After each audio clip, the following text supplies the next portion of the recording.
কাউরে বলতাম যে মানে এই 100 হাত উঁচা যে ফিলারটা মনে করেন, এইটা যদি আপনি ধরতেন পারেন তাইলে আপনার সমস্ত ন্যাক মকসুদ যদি দুনিয়ার এটি পূরণ হইব মনে করেন, সে যে কোনো মূল্যে চেষ্টা করবে এটা ধরতে।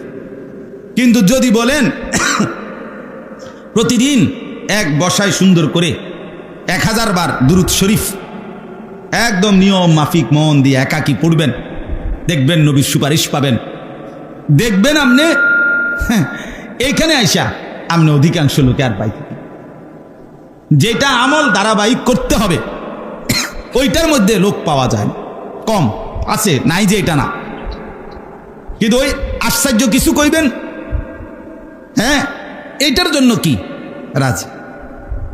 তাইলে আল্লাহ রসুল সাল্লাল্লাহু আলাইহি ওয়াসাল্লাম সহ পিছনের সমস্ত নবীকে আল্লাহ তাআলা মানুষের কোনো দুনিয়াবীর উন্নতি এর জন্য পাঠায়েন। ওমা আরসালনা মির রাসূলিন, একজনকেও আমি রসুল বানিয়ে পাঠাই নাই অন্য কোন উদ্দেশ্য। তো বলে কি উদ্দেশ্যে পাঠাইছেন? আল্লাহ বলেন ইল্লা লিইউতাআ বিইذনিল্লাহ, আল্লাহর আদেশে আল্লাহর হুকুমে শুধুই কেবল তার আনুগত্য করার জন্যই রসুল বানিয়ে পাঠিয়েছি।